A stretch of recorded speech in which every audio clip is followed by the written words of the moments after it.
الحمد لله نحمده ونستعينه ونستغفره ونؤمن به ونتوكل عليه ونعوذ بالله من شرور أنفسنا ومن سيئات أعمالنا من يهده الله فلا مضل له ومن يضلله فلا هادي له ونشهد أن لا إله إلا الله وحده لا شريك له ونشهد أن محمدا عبده ورسوله أما بعد فإن خير الحديث كتاب الله وخير الهدي هدي محمد صلى الله عليه وسلم وشر الأمور محدثاتها وكل محدثة بدعة وكل بدعة ضلالة وكل ضلالة في النار اللهم صل على محمد وعلى آل محمد كما صليت على إبراهيم وعلى آل إبراهيم إنك حميد مجيد اللهم بارك على محمد وعلى آل محمد كما باركت على إبراهيم وعلى آل إبراهيم إنك حميد مجيد فقد قال الله تبارك وتعالى في القرآن المجيد والفرقان الحميد أعوذ بالله السميع العليم وبوجهه الكريم وسلطانه القديم من الشيطان الرجيم بسم الله الرحمن الرحيم ولا تتمنوا ما فضل الله به بعضكم على بعض للرجال نصيب مما اكتسبوا وللنساء نصيب مما اكتسبن واسألوا الله من فضله إن الله كان بكل شيء عليما رب اشرح لي صدري ويسر لي أمري واحلل عقدة من لساني يفقهوا قولي سبحانك لا علم لنا إلا ما علمتنا إنك أنت العليم الحكيم اللهم انفعنا بما علمتنا وعلمنا ما ينفعنا وزدنا علما اللهم إنا نعوذ بك من علم لا ينفع ومن قلب لا يخشع ومن نفس لا تشبع ومن دعوة لا تسمع ہر قسم کی تعریفات و تحمیدات، تسبیحات و تقدیسات، تحلیلات و تمجیدات اور تہنیات و تکبیرات اس اللہ جل جلالہ عم نوالہ کے لیے جس کی جتنی بھی تعریفیں بیان کی جائیں، جس کی جتنی بھی حمد و ثنا بیان کی جائے اور جس کی جتنی بھی تحسین و ستائش بیان کی جائے اور جس کے لیے جتنے بھی شکریہ کے کلمات ادا کیے جائیں کم ہیں۔ حق یہ ہے کہ حق ادا نہیں ہو سکتا۔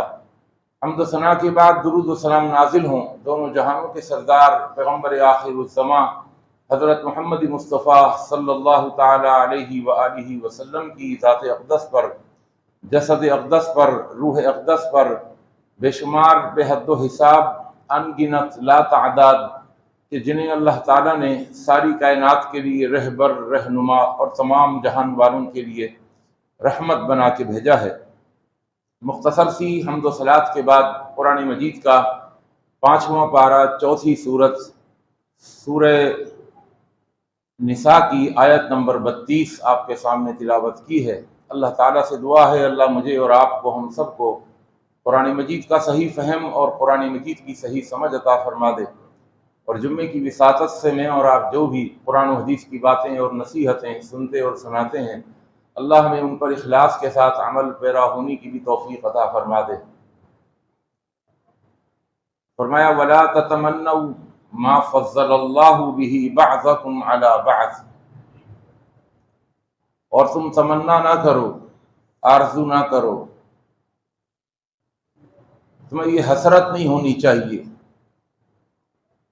ما فضل اللہ بہ بعضکم علی بعض، کہ اللہ نے جس طرح دنیا کے اندر بعض کو بعض پر فضیلت دی ہے، ان فضیلتوں کو دیکھ کر تمہاری تمنا، تمہاری آرزو اور تمہاری یہ حسرتیں حد سے تجاوز نہ کر جائیں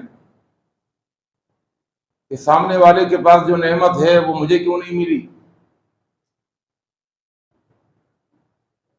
اس کے اوپر اللہ کا انعام ہوا ہے مجھ پر کیوں نہیں ہوا۔ فرمایا للرجال نصیب مما اکتسبوا، مردوں کے لیے وہی ہے جو انہوں نے کمایا، وللنساء نصیب مما اکتسبن، اور عورتوں کے لیے وہی ہے جو انہوں نے کمایا، واسألوا اللہ من فضلہ، اور تم اللہ سے اس کا فضل مانگا کرو، ان اللہ کان بکل شیء علیما، اللہ ہر چیز کو جاننے والا ہے۔ اللہ تعالیٰ نے اس دنیا کے اندر سب کو ایک جیسا نہیں بنایا، بعض کو بعض پر فضیلت دی، فوقیت دی، مرتبے میں، منصب میں، سب یکساں نہیں ہیں، مختلف ہیں، بڑا تفاوت ہے، بڑا فرق ہے۔ کسی کو کسی چیز میں فضیلت دی اور کسی کو کسی اور چیز میں فضیلت دی۔ ایسا نہیں ہے کہ سارے کے سارے خوبصورت ہوں گے، اب جو بدصورت ہو وہ یہ شکایت کرے واہ اس کو اتنا خوبصورت بنایا اور مجھے بدصورت بنایا۔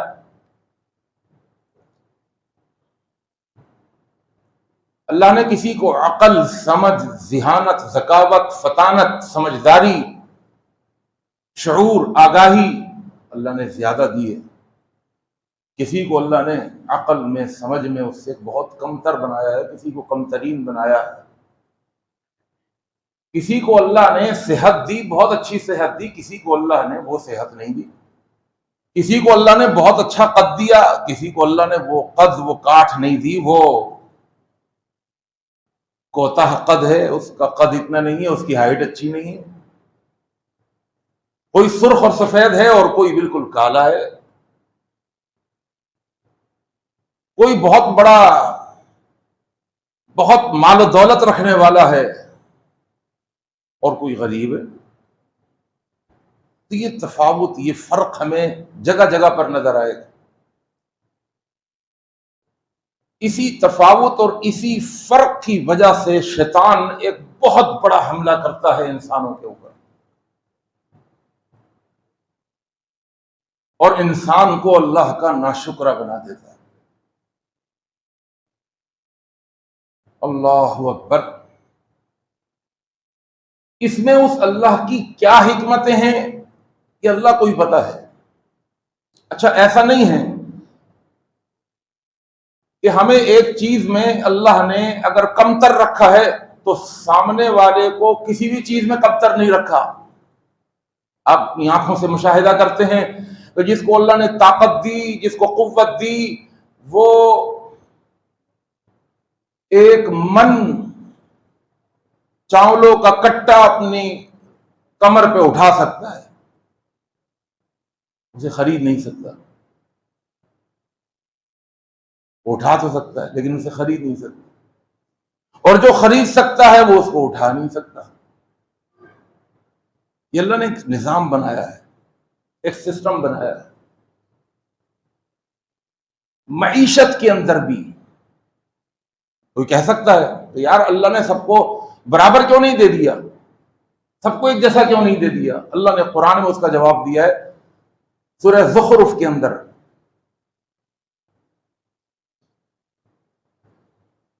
اہم یقسمون رحمت ربک، کیا یہ تقسیم کریں گے رب کی رحمت کو؟ نحن قسمنا بینہم معیشتہم فی الحیات الدنیا، ہم نے ان کی معیشت کو تقسیم کیا ہے فی الحیات الدنیا، دنیا کی زندگی میں، ورفعنا بعضہم فوق بعض، ہم نے بعض کو بعض پر فضیلت دی، لیتخذ بعضہم بعضا سخریہ، کیوں بنایا اللہ نے کسی کو غریب کسی کو امیر؟ تاکہ ہر ایک کو اللہ ایک دوسرے سے جوڑ دے، ہر ایک کو ایک دوسرے کا محتاج بنا دے۔ محتاج اسے کہتے ہیں جسے ضرورت ہو، اور جو ضرورت اور جس کی طرف ضرورت ہو اس کو کہتے ہیں محتاج الیہ، کہ اس کی طرف ضرورت ہے۔ تو اللہ نے اس کو جس کی طرف لوگوں کی ضرورت ہے، اللہ نے اس کو محتاج الیہ بھی بنایا ہے اور محتاج بھی بنایا ہے، اور جس کو اللہ نے محتاج بنایا ہے اس کو بھی اللہ نے محتاج بھی بنایا، محتاج الیہ بھی بنایا، ایک دوسرے کے ساتھ اللہ نے جوڑ دیا۔ کس طریقے سے جوڑ دیا؟ اللہ اکبر، ذرا انسان غور کرے تو رب کی اس تخلیق پر اور اس تقسیم پر حیران ہو جاتا ہے۔ دیکھیے موٹی سی مثال ہے، اگر سب کے سب مالدار ہوتے، سب کے پاس خوب پیسہ ہوتا، تو گٹر نے تو بھرنا تھا نا بھائی، بارش میں تو ویسے ہی کچرا چلا گیا، اور ہماری جو لائنیں ہیں وہ ساری کی ساری چوک ہو گئی۔ اب سیوریج لائن جب چوک ہو گئی تو ایک مالدار آدمی کسی سے کہے گا بھائی جان ذرا میری گٹر لائن کھولنا، وہ کہے گا میاں خیریت، آپ کو میں اس کے 2000 روپے دوں گا۔ وہ کہے گا اپنی گٹر لائن خود کھولو بھائی، میرے پاس بہت پیسے ہیں، مجھے ضرورت نہیں ہے پیسوں کی، خود کھولو نا اپنی گٹر لائن۔ آ رہی ہے بات سمجھ؟ اس ایک ہی مثال کو اگر ہم اچھے طریقے سے سمجھ لیں ساری چیزیں سمجھ میں آ سکتی ہیں۔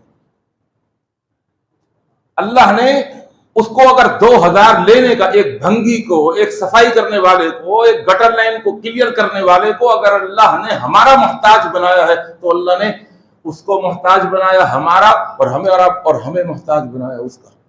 ہم بھی محتاج، وہ بھی محتاج، اور وہ بھی محتاج الیہ اور ہم بھی محتاج الیہ، یعنی اس کی احتیاج اور ضرورت ہماری طرف اور ہماری احتیاج اور ضرورت اس کی طرف، اس طرح اللہ نے جوڑا ہے۔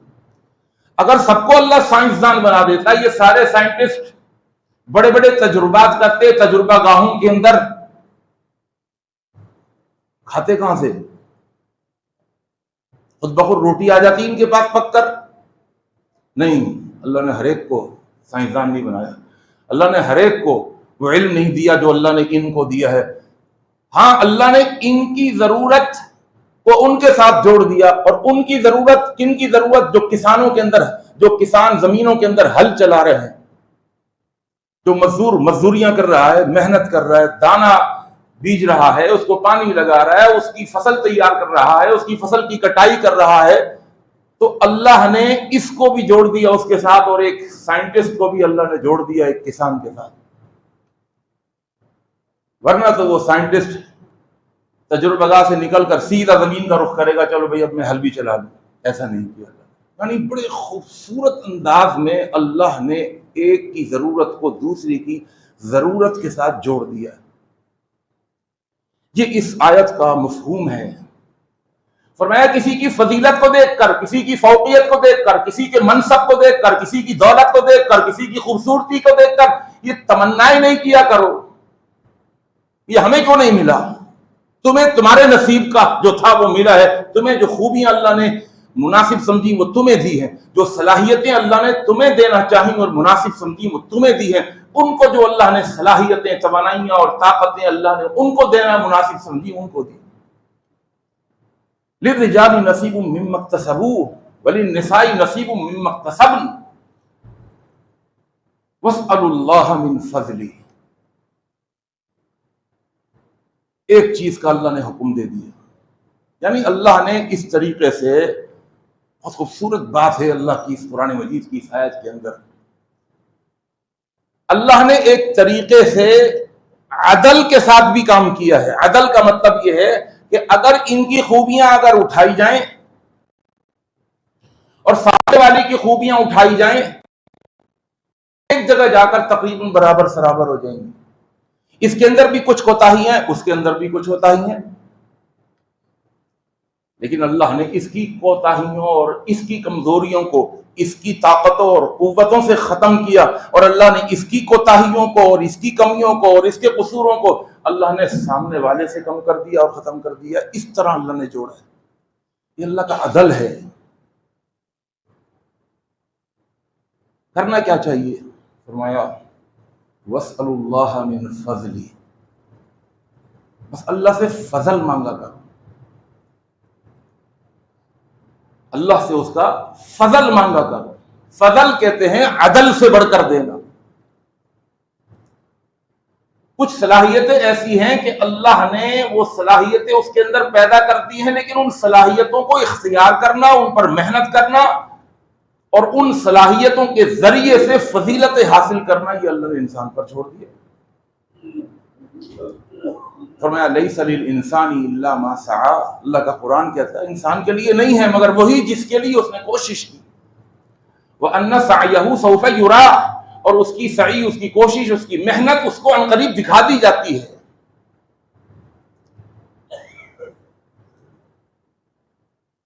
جب یہ فرمایا وَلَا تَتَمَنَّوْا، یہ تمنائیں، یہ آرزویں، یہ تمہیں حاسد بنا دیتی ہیں، ایک دوسرے کے ساتھ حسد والا معاملہ وہ شروع ہو جاتا ہے، اور معاشرہ تباہ ہو کے رہ جاتا ہے۔ جب یہ کشاکش شروع ہو جائے اور انسان اللہ کی تقسیم پر راضی نہ ہو، پھر کیا ہوتا ہے؟ معاشرے کے اندر برائیاں جنم لیتی ہیں۔ ان برائیوں کے اندر ایک برائی ہے جسے حسد کہتے ہیں۔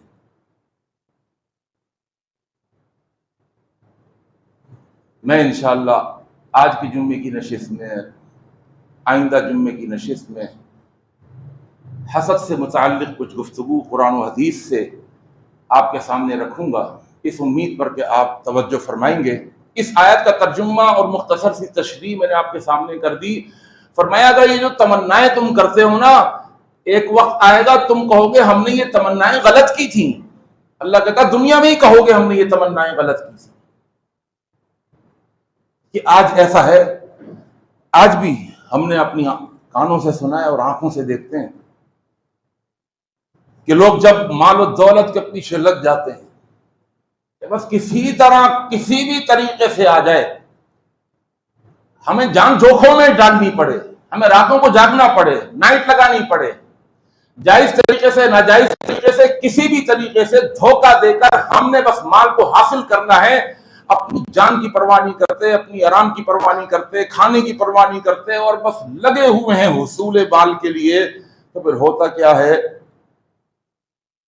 کہ مال آ جاتا ہے، دولت آ جاتی ہے، لیکن لاشعوری طور پر وہ جو ایک صحت تھی، وہ جو ایک طاقت تھی، وہ جو ایک ہمت تھی، وہ جو اس مال کو اپنے اوپر لگانے کے لیے جو اللہ نے ہمت طاقت دی تھی وہ ختم۔ پتہ یہ چلا کہ ایک تھی ہیلتھ اور ایک تھی ویلتھ۔ ہیلتھ کے لیے ویلتھ کو داؤ، ہم نے اپنی ویلتھ کے حصول کے لیے ہیلتھ کو داؤ پہ لگایا ہوا تھا، پرواہ نہیں کر رہے تھے اپنی ہیلتھ کی۔ کیوں نہیں کر رہے تھے؟ وہ بھی فری کی ملی ہوئی ہے نا، اصل میں یہ ہیلتھ، صحت بڑی فری کی ملی ہوئی ہے، نہیں ملی ہوئی۔ ذرا سا معاملہ کو ٹیڑھا ہو جائے نا، دانتوں کا ہی ہو جائے تو فوراً ڈینٹسٹ بتاتا ہے کتنا خرچہ ہے آپ کا۔ یہ فری کے دانت اللہ نے دیے ہوئے ہیں، کوئی قدر نہیں ہے۔ گٹکے کھا کر اور الٹی سیدھے چیزیں کھا کھا کر ان کا بیڑا غرق کر رہے ہیں، فری کی ملی انہیں اس کی قدر نہیں ہوتی فری کی۔ باپ نے بہت کمایا ہو، بیٹے کو ایسے ہی بغیر محنت کے مل گیا ہو، وہ لڑھاتا ہے اور باپ جلتا ہے، کتنی محنت سے کمایا، تمہیں کوئی پرواہ نہیں ہے؟ بھائی ایسی تو بند کرو اس کمرے کا، او بھائی اس کمرے کا پنکھا تو بند کرو، نواب کے بچوں۔ اب وہ بیچارہ یہی کہتا رہتا ہے نا، ایسا فری کی چیز کی قدر نہیں ہوتی۔ ہوا یہ کہ اس ویلتھ کو کمانے کے لیے اپنی ہیلتھ کو داؤ پہ لگا کے رکھا، اور پھر ہوا یہ کہ وہ آ گئی، کیونکہ اللہ کا قانون ہے جس کے لیے کوشش کرے گا وہ آ جائے گی۔ لیس للانسان الا ما سعى، اب جب ویلتھ آ گئی تو پتہ یہ چلا ویلتھ تو آ گئی، ہیلتھ چلی گئی۔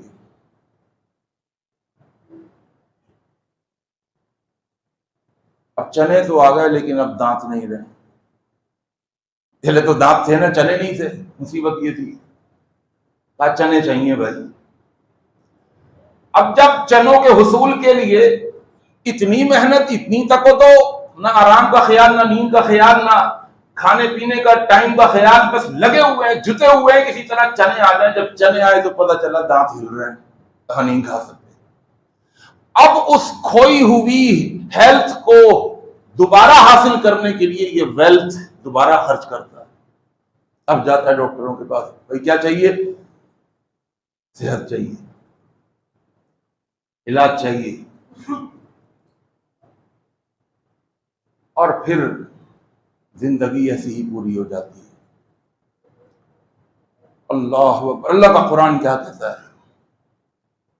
آج سے ہزاروں سال قبل اللہ موسیٰ علیہ السلام کا ایک واقعہ ذکر کرتا ہے۔ اس واقعے کے اندر ضمناً ایک چیز اللہ نے ذکر کی، قارون کے خزانوں کو دیکھ کر اور قارون کے لاؤ لشکر کو دیکھ کر، اس کی تمطراق کو دیکھ کر، اس کے نوکر اور اس کے چاکر اور اس کے خدام کو دیکھ کر، چاروں طرف خادم نوکر، کیا اس کا استقبال ہو رہا ہے؟ کیا شاہانہ اس کا انداز، کیا اس کا ٹھاٹ باٹ؟ لوگ غریب آدمی اس کو دیکھتے اور اس کو دیکھ کر کہتے یار۔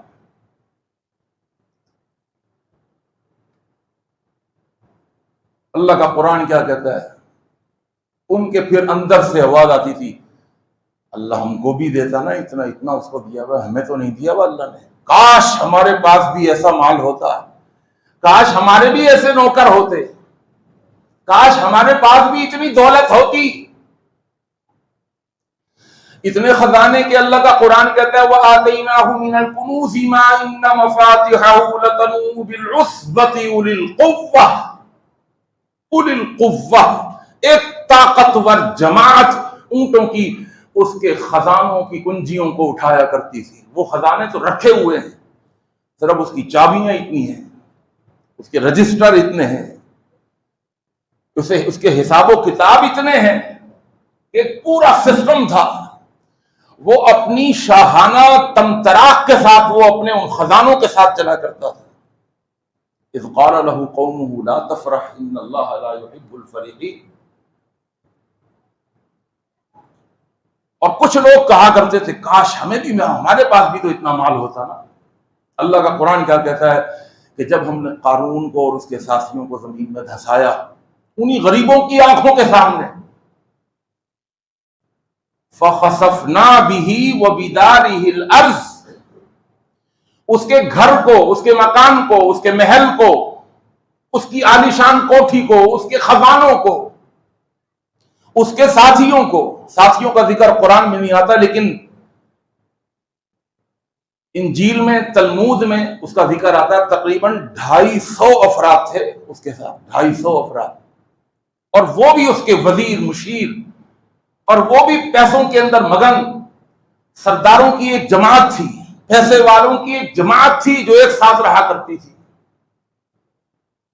اللہ کہتا ہے فَخَسَفْنَا بِهِ وَبِدَارِهِ الْأَرْضِ، جب وہ قارون اپنے خزانوں کے ساتھ اور اپنے لاؤ لشکر کے ساتھ جب زمین کے اندر دھسایا جانے لگا نا،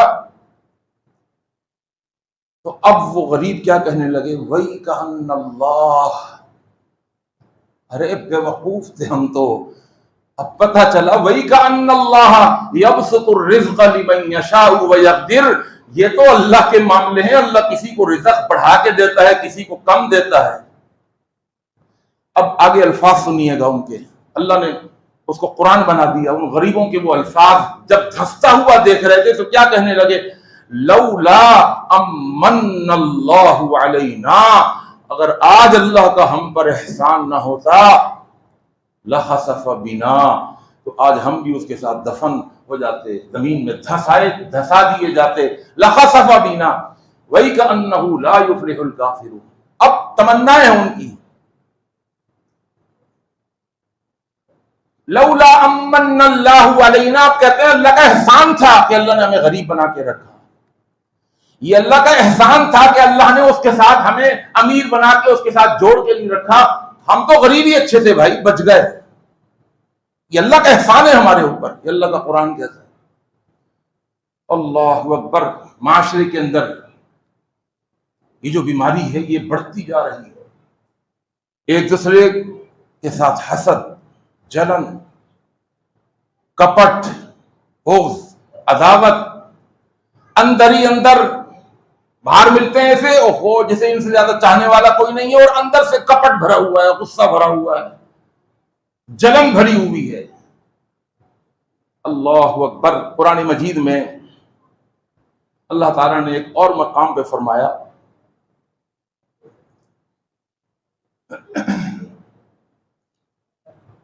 پہلے اس کو حسد کو سمجھ لیجیے کہ حسد ہے کیا. حسد کی 3 شکلیں ہیں اور 3 صورتیں ہیں. ان میں سب سے پہلی شکل اور صورت یہ ہے کہ انسان کے خیالات ایسے ہو جائیں، اس کی سوچ ایسی ہو جائے، اس کا فکر ایسا ہو جائے کہ سامنے والے میرے بھائی کے پاس جو نعمت ہے نا وہ نعمت اس سے چھن جائے. بے شک مجھے بھی نہیں ملے، اس کے پاس کیسے آ گئی، مجھے بھی نہ ملے، لیکن اس کے پاس نہیں ہونی چاہیے. یہ تو کل کا ہمارے سامنے کا غریب تھا، یہ تو محتاج تھا، یہ تو ہم سے مانگتا تھا، اس کے پاس کیسے آ گیا اتنا. یہ چھن جائے بس کسی طریقے سے، یہ نعمت اس کے پاس نہ رہے، بے شک مجھے بھی نہ ملے. اور یہ میں اپنی طرف سے نہیں کہہ رہا، اللہ نے حسد کی اس شکل کو قرآن میں ذکر کیا ہے. آپ کو آیت سناؤں قرآن مجید کی. اللہ فرماتا ہے ودو، یہ چاہتے ہیں، لو تکفرون کما کفروا، جس طرح کہ ہم نے کفر کیا ہے اللہ کے نبی سے، جس طرح ہم نے کفر کیا ہے. مشرکین مکہ تھے، مکہ کے کافر تھے، انہوں نے اللہ کے نبی کے ساتھ کفر کیا، لیکن انہوں نے تو کفر کر دیا، پیسے والوں نے تو کفر کر دیا، اللہ کے نبی کو ماننے سے انکار کر دیا، لیکن غریبوں نے، غلاموں نے اللہ کے نبی صلی اللہ علیہ وسلم کا کلمہ پڑھنا شروع کر دیا، اور نعمت اسلام ان کے پاس آ گئی. نعمت ہے نعمت اسلام، اور بہت بڑی نعمت ہے یہ. نعمت اسلام جب ان کے پاس آئی تو اب افراد بڑھنے لگے. تو اب مکہ کے سردار، رؤسائے قریش اور بڑے بڑے مالدار لوگ، ان کی خواہش کیا تھی؟ ودو، وہ جانتے تھے کہ اللہ کے نبی سچے نبی ہیں، لیکن وہ کہا کرتے تھے کہ ہمیں بننا تھا نا نبی، ایسا تو ہمارے پاس تھا، دولت تو ہمارے پاس تھی، شہرت تو ہمارے پاس تھی، قیادت اور سیادت تو ہمارے پاس تھی. اس طرح کہ ابو لہب کے بارے میں آتا ہے، ابو لہب وہ خانہ کعبہ کا اور بیت اللہ کا سب سے بڑا چوہدری تھا، اور بہت مال و دولت رکھتا تھا. تو وہ بھی حسد کے اندر آ گیا. جانتا تھا کہ یہ اللہ کے نبی ہیں، پیغمبر ہیں، ان کلمہ نہیں پڑھتا تھا. اور پھر اس نعمت سے اللہ تعالیٰ، یہ نعمت جن کو اللہ نے عطا کر دی تھی، ان مسلمانوں سے ان کافروں کو حسد ہوتا تھا، اور وہ کہا کرتے تھے ودو، یہ چاہتے تھے، لو کفروا کما، جس طرح کہ ہم نے کفر کیا ہے تو یہ بھی نبی سے کفر کر دیں، جس طرح ہم نے نبی کو نہیں مانا یہ بھی نبی کو نہ مانے. یہ نعمت ہمارے پاس نہیں ہے تو ان کے پاس کیسے آ گئی؟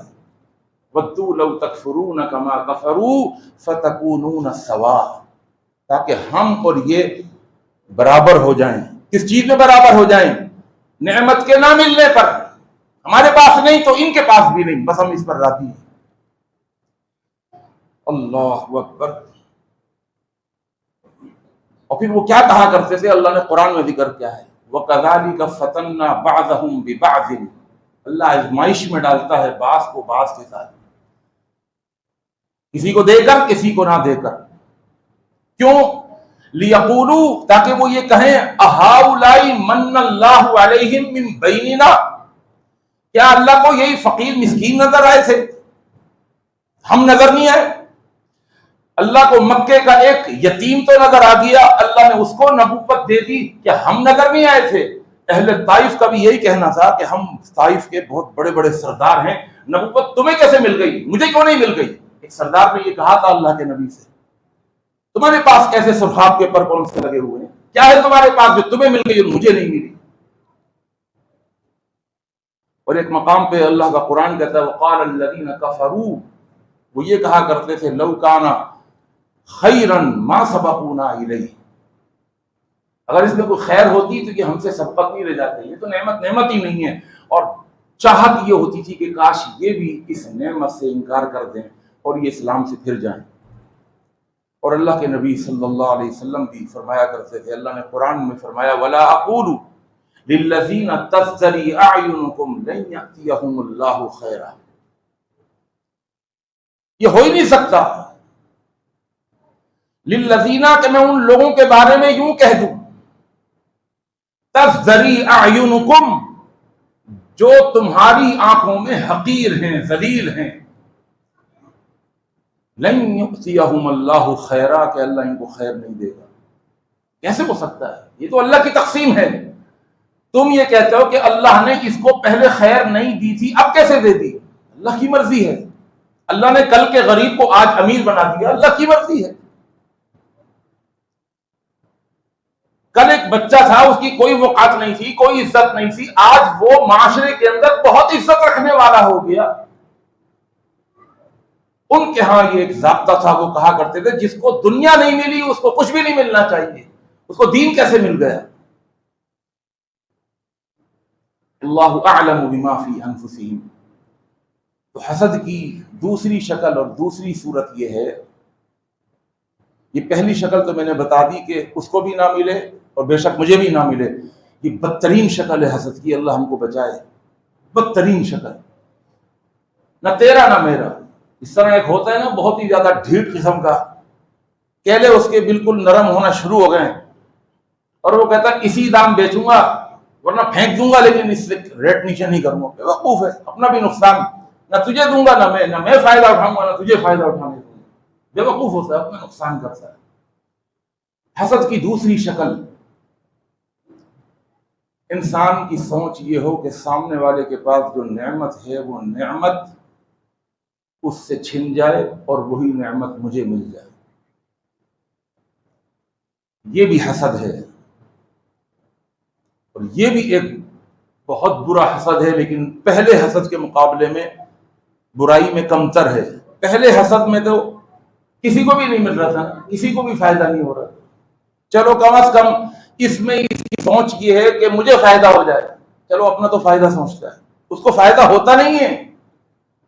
بات کو سمجھ لیجیے گا، یہ پہلی قسم اور پہلی شکل کے اعتبار سے یہ کمتر ہے برائی میں، شر اس کے اندر ہے لیکن کم ہے پہلی کے مقابلے میں، کہ کسی کا تو بھلا سوچتا ہے، یا اپنا تو کم از کم بھلا سوچتا ہے کہ اس سے وہ نعمت چھن جائے اور مجھے مل جائے۔ اس کا بھی ذکر اللہ نے قرآن میں کیا ہے، فرمایا ام یحسدون الناس علی ما آتاہم اللہ من فضلہ، ام یحسدون الناس، کیا وہ لوگ حسد کرتے ہیں؟ یہ اصل میں حسد کرنے والے یہ تھے یہودی اور عیسائی۔ یہودیوں کو بڑا حسد تھا کہ کتاب تو ہمارے پاس، رسول تو ہمارے ہاں آ رہے تھے، یہ بنو اسماعیل کے اندر کیسے آ گئے؟ رسولوں کا سلسلہ تو بنی اسرائیل میں چل رہا تھا، یہ بنو اسماعیل کے اندر نبی کیسے پیدا ہو گیا؟ اللہ کے نبی کو جانتے تھے۔ اللہ کا قرآن کہتا ہے یعرفونہم کما یعرفون ابناءہم، اللہ کے نبی کو اس طرح پہچانتے تھے جس طرح باپ اپنے بچوں کو پہچانتا ہے۔ بہت سارے بچے ایک جگہ کھڑا کرتے ہیں، باپ سے کہیں بھائی تمہارے کون سے بچے؟ کہے گا بھائی یہ بچہ میرا، وہ بچہ میرا، یہ بچہ، اپنے بچوں کو پہچان لے گا۔ فرمایا یہ نبی کو اس طرح پہچانتے ہیں جس طرح اپنے بچوں کو پہچانتے ہیں، لیکن کلمہ نہیں پڑھتے، ان کو حسد ہے۔ حسد یہ ہے کہ یہ نعمت، نبوت کی نعمت تو ہمارے ہاں چل رہی تھی، یہ نبی بنی اسماعیل میں کیسے پیدا ہو گئے؟ حسد تھا۔ حسدا من انفسہم، ان کے حسد کی وجہ سے اللہ تعالیٰ نے ان کو ملعون بنا دیا۔ حسد کی تیسری شکل اور تیسری صورت، تیسری شکل اور صورت جائز ہے۔ وہ کیا ہے حسد کی تیسری شکل اور صورت؟ اس کو شریعت نے حسد بھی کہا ہے اس کو غبطہ بھی کہتے ہیں، ہماری اردو زبان میں اس کو رشک بھی کہتے ہیں، کسی کے اوپر رشک کرنا۔ رشک کیا ہے، غبطہ کیا ہے؟ وہ یہ ہے کہ انسان کی سوچ یہ ہو کہ سامنے والے بھائی کے پاس جو نعمت ہے وہ نعمت اس کے پاس بھی رہے اور وہی نعمت اللہ مجھے بھی عطا فرمائے۔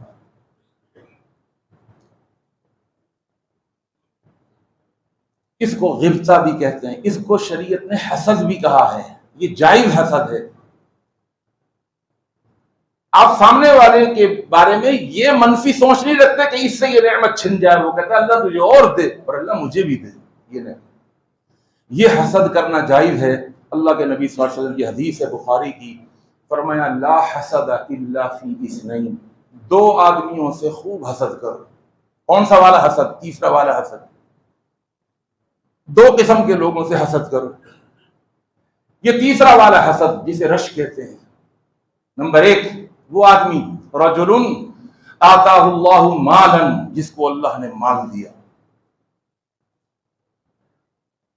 مال دینے کے بعد ثم سلطہ علی ہلکتہ بالحق، مال دینے کے بعد اللہ نے اس کو کنجوس نہیں بنایا، بخیل نہیں بنایا، بلکہ مال حاصل کرنے کے بعد ثم سلطہ، اللہ نے اس کو اس کے مال پر مسلط کر دیا۔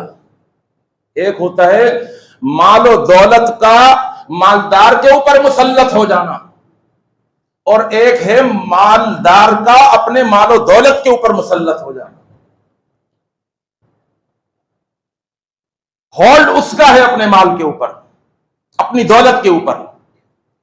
دیکھیں نا، آپ دیکھتے ہوں گے بہت ساری دکانوں میں جب لنچ ٹائم ہوتا ہے نا، تو وہ دکان چلتی بھی دکان ہے لیکن وہ ایک تختی لگا دیتے ہیں لنچ ٹائم، اور بیٹھ کے کھانا کھا رہے ہوتے ہیں۔ اب بڑا سے بڑا کسٹمر بھی آ جائے نا تو وہ دیکھ کر یا تو پیچھے ہٹ جاتا ہے، یا دیکھ کر تھوڑی دیر زیادہ دیکھ لے تو وہ بھی ہوشیار ہو، آئیے کھانا کھائیے، کھائیے، بسم اللہ بسم اللہ، میں بھی آتا ہوں تھوڑی دیر، لنچ ٹائم۔ یہ اپنے کاروبار پر مسلط ہیں، ہولڈنگ پاور ان کی ہے، ان پر ان کا کاروبار مسلط نہیں ہے۔ دیکھیے، جب انسان کسی گھوڑے کے اوپر بیٹھتا ہے نا تو گھوڑے پر بیٹھنے والا دو طرح کا ہوتا ہے۔ ایک ہوتا ہے شاہ سوار، جو ہارس رائڈنگ کو اچھے طریقے سے جانتا ہے، اس کو پتا ہے کہ میں نے لگاموں کو کس طرح پکڑنا ہے، اسے معلوم ہے کہ میرے پاؤں دونوں رکابوں میں کس پوزیشن پہ رکھنے ہیں، اس کو معلوم ہے کہ میں نے گھوڑے کے اوپر کس جگہ پر بیٹھنا ہے، اسے معلوم ہے کہ میں نے گھوڑے کو بھگاتے ہوئے کتنا اس پہ وزن ڈالنا ہے۔ وہ ایک شاہ سوار ہارس رائڈنگ کرنے والا، وہ اپنے جب گھوڑے کو دوڑاتا ہے نا تو وہ اس کے اوپر سوار ہوتا ہے، اور وہ گھوڑا اس سوار کے رحم و کرم پر ہوتا ہے۔ وہ جب روکتا ہے گھوڑا رکتا ہے، وہ جب موڑتا ہے تو گھوڑا مڑ جاتا ہے، وہ جب بھگاتا ہے تو وہ گھوڑا بھاگتا ہے، اور جب وہ سلو کرتا ہے تو وہ گھوڑا سلو ہو جاتا ہے۔ تو اب یہ گھوڑا اپنے سوار کے رحم و کرم پر ہے، یہ شاہ سوار ہے، اس کو اپنے اس گھوڑے کے اوپر مکمل گرفت اور کنٹرول حاصل ہے۔ اس کے برعکس مجھ جیسا کوئی اناڑی گھوڑے کے اوپر بیٹھ جائے، اس کو ہارس رائڈنگ نہ آتی ہے، کئی دفعہ ہوا بیٹھ جاتے ہیں کبھی شوق میں، چلو جی ہم کی طرح گھوڑے کے اوپر بیٹھیں، وہ تو پتہ چلا تھک تھک کر کے اس نے جو کمر کا بیڑا غرق کر دیا، مورے ہلا دیے، چشمہ اوپر نیچے، یا اللہ اپنے آپ ادھر گرے ادھر گرے، نہ وہ ہم روکنے کے قابل، نہ اس کو بھگانے کے قابل، نہ موڑنے کے قابل۔ اناڑی جب بیٹھے ہوئے نا تو وہ کیا ہوتا ہے، گھوڑا اس کے رحم و کرم پر نہیں ہوتا، بلکہ وہ اوپر بیٹھنے والا وہ گھوڑے کے رحم و کرم پر ہوتا ہے، جہاں چاہے پھینک دے، صحیح ہے، اور جہاں چاہے اس کو بھگائے اور اس کی کمر کا شاخسانہ کر دے، اس کے مہرے توڑ، اور گھوڑے کے رحم و کرم پر ہے۔ اللہ فرماتا ہے نہیں، اس مالدار سے حسد کرو۔ کون سا مالدار؟ آتاہ اللہ مالا، اللہ نے اس کو مال دیا، مال دینے کے بعد فسلطہ علی ہلکتہ بالحق، اور اللہ نے اس مالدار کو اس مال کے اوپر مسلط کر دیا، علی ہلکتہ، کہ اپنے مال کو ہلاک کر رہا ہے۔ کہاں ہلاک کر رہا ہے؟ بالحق، حق کے کاموں پر۔ ہلاک سے مراد خرچ کر رہا ہے، اللہ اکبر. حق کے کاموں پر، دین کے کاموں پر، رفاہی کاموں پر اللہ نے اس کو مسلط کر دیا اپنے مال کے اوپر. مال اس کے اوپر مسلط نہیں ہے، بلکہ وہ اپنے مال کے اوپر مسلط ہے. ایسے آدمی سے جس کو اللہ نے مال دیا ہو، اس سے رشک کریں، اس سے غبطہ کریں، اس سے حسد کریں، اور آپ کی سوچ ہو کہ یا اللہ تو مجھے بھی اگر دے تو میں بھی اسی طرح اپنے مال کے اوپر مسلط ہو جاؤں اور اس مال کو تیرے دین کے کاموں میں خوب خرچ کروں. اور دوسرا فرمایا وہ آدمی اس سے حسد کرو، رجل آتاہ اللہ علما، وہ آدمی جس کو اللہ نے علم دیا ہے. جب بات یہیں پر نہیں روک دی اللہ کے نبی نے. علم تو اللہ بہت سارے لوگوں کو دیتا ہے، لیکن وہ علم رکھنے والا ایک کوڑی کا نہیں ہوتا، ایک کوڑی کا، اگر اس کو عمل کی توفیق نہ مل جائے ساتھ. اس لیے کہ علم کی مثال تو وضو کی سی ہے اور عمل کی مثال نماز کی سی ہے. جسے علم مل جائے، جسے وضو کرنے کی توفیق مل جائے لیکن نماز پڑھنا نصیب نہ ہو، اس کو آپ نمازی کہیں گے؟ نہیں کہیں گے. اس کا وضو کسی کام کا نہیں، اس لیے کہ اس نے وضو تو کر لیا لیکن نماز نہیں پڑھی. علم آ جانے کے بعد دوسری خوبی وَهُوَ يَعْمَلُ بِهَا، اس علم کے اوپر وہ عمل بھی کر کے دکھاتا ہے. اللہ اکبر. اور یہاں بھی اللہ کے نبی خاموش نہیں ہو گئے، ایک خوبی اور ذکر کی. 3 خوبیاں. نمبر 1 حصول علم، علم کو حاصل کرنے والا. نمبر 2 جو علم حاصل کیا اس کے اوپر عمل کر کے دکھانے والا. اور تیسری خوبی اس علم رکھنے والے پر وَيُعَلِّمُ النَّاسَ، اور لوگوں کو وہ علم سکھانے والا. ایسا اگر کوئی عالم نظر آ جائے، ایسا علم رکھنے والا اگر کوئی نظر آ جائے تو پھر اس سے حسد کرو، غبطہ کرو، رشک کرو، کہو اللہ جو تو نے اس کو نعمت دی ہے وہ نعمت مجھے بھی دے دے، میرے پاس بھی علم آ جائے، میرے پاس بھی عمل کی توفیق مل جائے اور پھر اس علم کو آگے پہنچانے والا بھی بن جاؤں. 3 لوگوں سے حسد کرنا جائز ہے. 2 لوگوں سے حسد کرنا جائز ہے جو آپ کے سامنے میں نے بیان کر دیا. اب انشاءاللہ آنے والی جمعے کی نشستوں میں آپ کے سامنے حسد کے نقصانات، اسباب حسد، حسد کیوں پیدا ہوتا ہے اور اس کے نقصانات کیا ہیں، اور حسد کی علامت کیا ہے. علامت کا جاننا بھی بہت ضروری ہے. یہ وہ بیماری ہے جس کے بارے میں اللہ کے رسول صلی اللہ علیہ وسلم نے واضح طور پر بتا دیا اور اللہ نے قرآن میں بتا دیا. اگر کوئی چاہتا ہے کہ اس کو پتہ چل جائے کہ اس کے اندر یہ حسد کی بیماری ہے یا نہیں تو وہ اپنا ٹیسٹ کرا لے. اپنا ٹیسٹ کسی لیبارٹری میں جا کے نہیں، پیسہ خرچ کر کے نہیں، جہاں بیٹھا ہوا ہے وہیں پر اپنا ٹیسٹ خود کر لے. سیلف سروس ہے یہ، سیلف سروس. جہاں بیٹھا ہے جس وقت چاہتا ہے اسی وقت اپنا ٹیسٹ کر لے، پتہ چل جائے گا کہ اس کے اندر حسد کی بیماری ہے یا نہیں. کیا ہے؟ اللہ قرآن میں فرماتا ہے ان تمسسکم حسنۃ تسؤہم وَإِن تُصِبْكُمْ سَيِّئَةٌ يَفْرَحُوا بِهَا. بس یہ ٹیسٹ. اگر سامنے والے بھائی کو کوئی اچھائی ملتی ہے تو تمہیں برا لگتا ہے. کوئی نئی گاڑی آ گئی، اندر آپ کو برا لگنے لگے گا. یار ابھی دیکھو ہم اسی گاڑی کو کہہ رہے تھے اس سے اچھی گاڑی لے کر آئے. آپ جہاں بیٹھے ہوئے وہیں پتہ چل، اپنا ٹیسٹ خود کر لیں. سامنے والے بھائی کے پاس اگر کوئی خوشی آئے گی تسؤکم، تمہیں بری لگے گی. وَإِن تُصِبْكُمْ سَيِّئَةٌ يَفْرَحُوا بِهَا، اور اگر ان کے اوپر کوئی مصیبت آئے گی، کوئی بیماری آئے گی، کوئی پریشانی آئے گی، کوئی برائی آئے گی، يَفْرَحُوا بِهَا، آپ اندر ہی اندر خوش ہو رہے ہوں. ہاں بڑی ڈھینگے مارتے تھے، اب پتہ چلا نا، اب آیا منہ پہاڑ کے نیچے. اب یہ فیلنگز جو اپنے اندر پیدا ہو رہی ہیں یہ حسد کی علامت ہے. یعنی اپنے اندر والے کو، اپنے باطن کو، اپنے سینے کو، اپنے دل کو اپنے بھائی کے ساتھ کس طرح صاف اور ستھرا رکھنا ہے اندازہ تو لگائیے ذرا. اس کی اچھائی پر آپ خوش ہو جائیں اور اس کی برائی پر آپ کو لگے اندر بالکل کلیئر آیا، پوزیٹو نہیں آیا، نیگیٹو آیا. اور اگر آپ کے اندر یہ چیز نہیں آ رہی، آپ سامنے والے کی برائی پر خوش ہو رہے ہیں، اس کی اچھائی کے اوپر آپ کو برا لگ رہا ہے، تو سمجھ لیں کہ آپ کا جو رپورٹ آئی ہے وہ پازیٹیو آئی ہے۔ اللہ سے دعا ہے اللہ مجھے اور آپ کو، ہم سب کو حسد کی بیماری سے بچائے اور محفوظ رکھے، اور اس کے کیا نقصانات ہیں وہ سارے نقصانات، دینی نقصان اور دنیاوی نقصان انشاءاللہ وہ آپ کے سامنے عرض کروں گا۔ اقول قولی ھذا استغفر اللہ لی ولکم اجمعین۔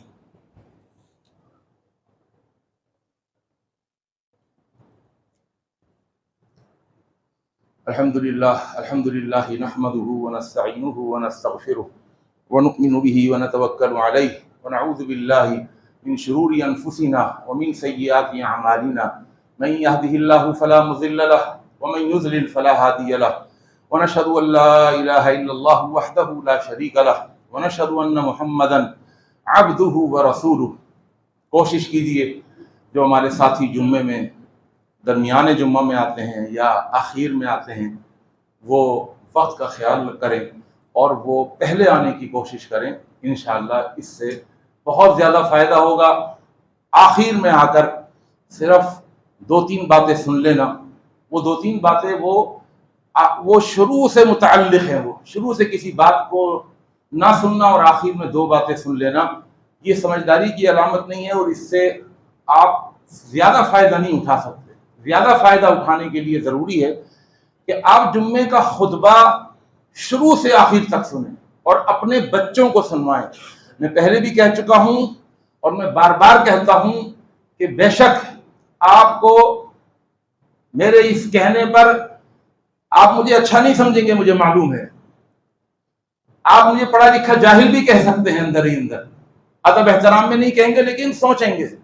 آپ یقین جانیے کہ آپ جمعے کے دن اپنے بچوں کے اسکول کی بھی چھٹی کرائیں، ان کو خطبہ سنوائیں، ان کو جمعہ سنوائیں، یہ بچے آپ کے لیے ذخیرہ آخرت تب بنیں گے، ان کی صحیح تربیت تب ہوگی کہ جب آپ ان کو کم از کم ہفتے میں 1 مرتبہ، صبح سے شام تک کے لیے نہیں، ہفتے میں 1 مرتبہ 1 گھنٹے کے لیے 24 گھنٹوں میں سے 1 گھنٹے کے لیے مسجد میں لے کر آئیے، خطبہ سنوائیے، ان کی تربیت ہوگی۔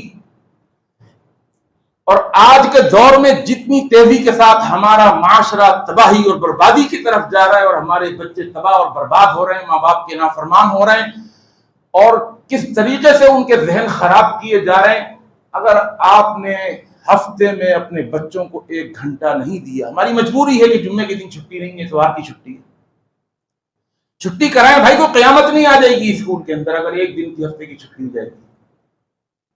آپ کو شیطان ڈرائے گا، کہے گا نہیں بہت بڑا نقصان ہے، بھائی بچہ بیمار ہو جاتا ہے، آپ چھٹی کراتے ہیں نہیں کراتے، تفریح کے لیے جاتے ہیں چھٹی کراتے ہیں نہیں کراتے، ہوم ورک بھی کمپلیٹ کر لیا جاتا ہے، مکمل کر لیا جاتا ہے، اس کے 120 طریقے ہیں، لیکن شیطان کے بہکاوے میں نہیں آئیے اور اپنی اولاد کے اوپر نظر رکھیے۔ ہفتے میں 1 گھنٹہ، ارے پورے مہینے کے اندر صرف 4 گھنٹے، 4 دن نہیں، 4 گھنٹے اگر آپ اپنے بچوں کو نہیں سنوائیں گے تو تربیت نہیں ہوگی، اور یہ بچے آپ کے لیے ذخیرہ آخرت نہیں بنیں گے، یہ صدقہ جاریہ نہیں بنیں گے، یہ دین سے ان کا کوئی تعلق ہی قائم نہیں ہو سکتا۔